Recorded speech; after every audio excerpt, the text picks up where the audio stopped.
Imagine waking up every morning in a place where hunger is not just a discomfort, but a constant and deadly threat. Picture a world where the simple act of standing in line for a meal could mean risking your life, where the distant rumble of artillery and the piercing sound of gunfire are as familiar as the call to prayer.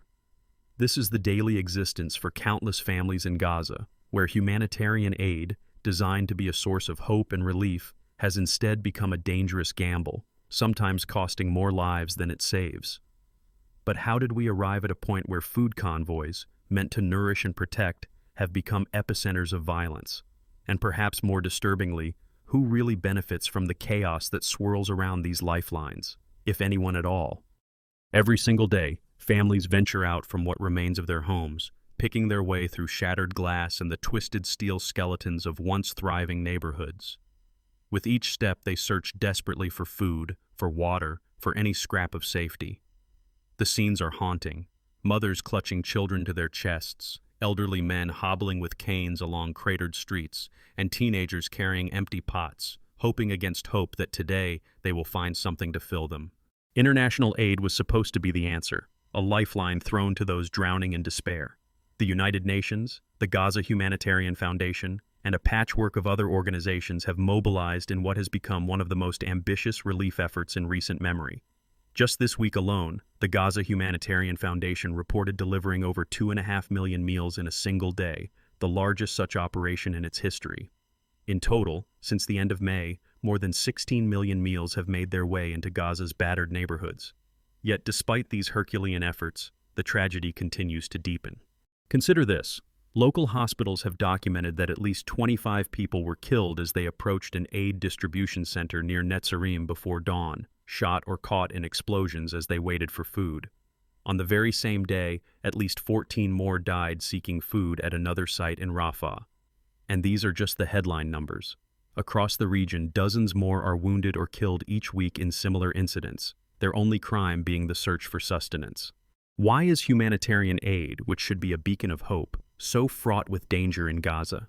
The answer lies within a tangled web of political maneuvering, military operations, and logistical nightmares that would challenge even the most seasoned relief workers. Convoys must wind their way through bombed-out roads and navigate front lines that shift by the hour. Aid trucks may be delayed or turned back by military checkpoints, while the threat of sudden airstrikes hangs constantly overhead. The United Nations has been outspoken in its condemnation of recent killings, refusing to route its aid through channels that involve private contractors backed by Israeli military forces. Many in the humanitarian community see this as a breach of established humanitarian standards, a violation of the principle that aid must remain neutral and impartial, especially in conflict zones. The situation has only grown more dire since late May. According to the Hamas-run health ministry, 163 Palestinians have died, and more than 1,000 have been wounded, just in the act of trying to obtain basic food supplies. The International Committee of the Red Cross has issued a grave warning. More than 90% of Gaza's children now display signs of extreme trauma, nightmares, anxiety, and the kinds of behavioral changes that can haunt a person for life. The crisis extends far beyond immediate hunger. The United Nations Population Fund estimates that more than 5,500 women in Gaza are currently pregnant and in need of urgent maternal care, a service now almost impossible to provide, with hospitals overwhelmed and supplies depleted. Meanwhile, the broader economy has collapsed. According to the United Nations Development Program, Gaza's economy has shrunk by more than 80% since the onset of violence in October 2023, and unemployment has soared above 49%. With nearly every second adult unable to find work. This economic devastation adds another layer of hardship, as families who once provided for themselves now rely entirely on uncertain aid shipments. Even the organizations tasked with delivering relief are in crisis. The United Nations Relief and Works Agency, or UNRWA, faces a funding gap of $100 million, a shortfall so severe that it threatens to shutter the very programs keeping people alive. Felipe Lazzarini, UNRWA's Commissioner General, warned that the suspension of funding has catastrophic consequences for humanitarian operations, pushing Gaza ever closer to the brink. Observers and human rights advocates are raising increasingly urgent alarms. Kenneth Roth of Human Rights Watch has called the targeting of civilians at aid sites a callous disregard for human life. Amnesty International's Secretary General, Agnes Calamard, has warned that the repeated attacks on aid convoys and distribution points raise serious questions about intentionality and possible war crimes. Martin Griffiths, the United Nations Undersecretary General for Humanitarian Affairs, goes even further, stating flatly that Gaza has become uninhabitable and the international community is failing its people. Yet, in the face of mounting casualties and global outrage, some foundations insist that they are making progress. The Gaza Humanitarian Foundation claims to work closely with authorities on both sides to secure safe passage for convoys and urges local residents to carefully follow instructions to maximize their safety.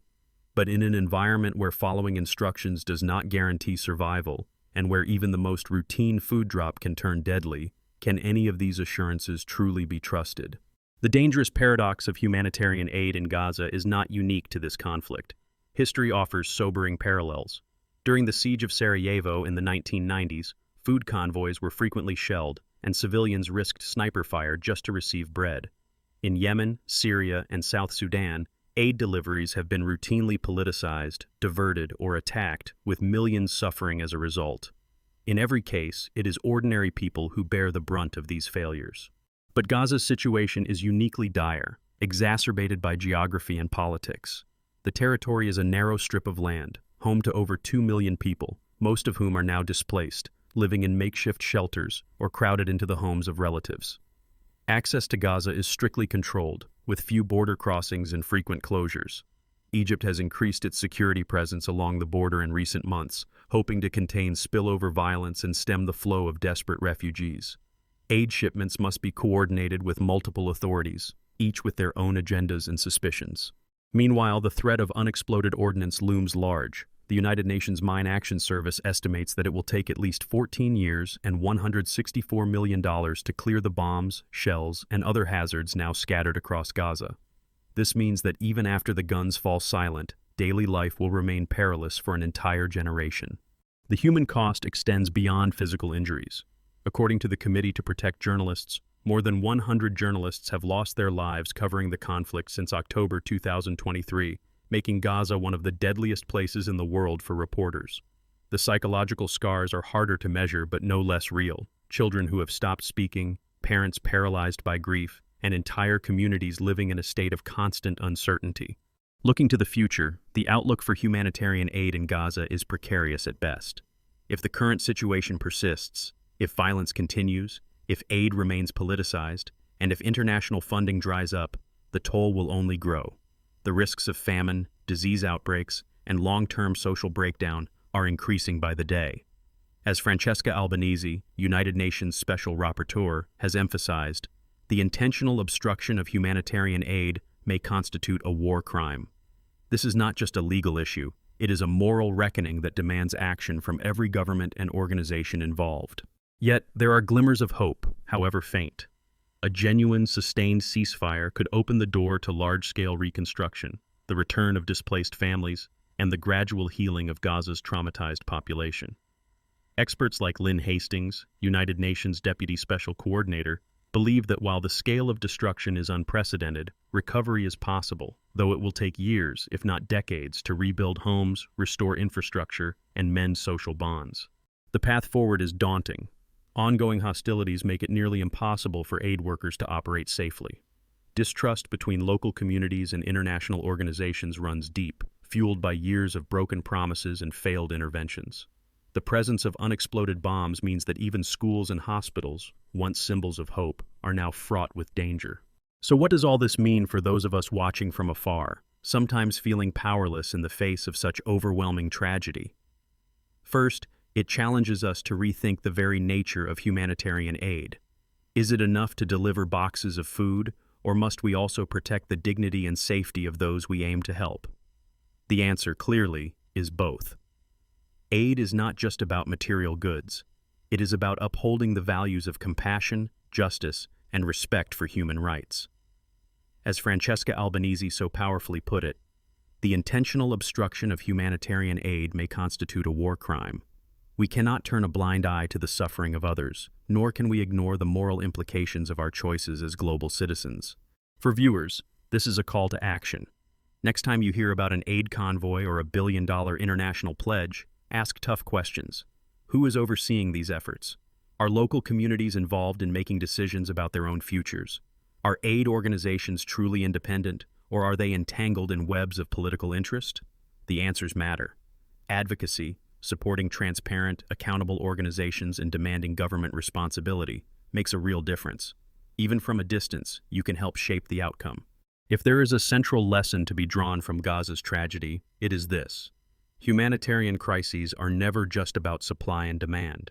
They reveal the deepest conflicts and contradictions of our world, political, economic, and moral. When aid becomes a battleground, it is not only food and water that are at stake, but the very principles that define us as a global community. Are current aid models fatally flawed? The evidence suggests that some are, especially when political agendas eclipse humanitarian ideals. True accountability must rest with both the international organizations designing these systems and the governments enabling or hindering their operation. As Martin Griffiths so bluntly states, Gaza has become uninhabitable and the international community is failing its people. Here is a sobering fact. While governments have pledged billions for Gaza's eventual recovery, the United Nations Relief and Works Agency is currently facing a $100 million shortfall, a gap that threatens to bring life-saving operations to a standstill. Without urgent action and a shift toward transparent, locally informed aid strategies, the cycle of tragedy may continue, unchecked and unchallenged. But there are practical steps that can be taken. International actors must prioritize the protection of aid workers and civilians, ensuring that convoys can reach those in need without fear of attack. Funding must be restored and increased for agencies that have proven their effectiveness and commitment to neutrality. And perhaps most importantly, local voices must be elevated, so that aid is not just delivered, but delivered in ways that respect the dignity and knowledge of the communities it is meant to serve. If you have found this analysis valuable, consider sharing it with someone who wants to look beyond the headlines. Subscribe for more in-depth explorations of global economics and technology, and join us as we continue to ask the tough questions. Because real solutions start with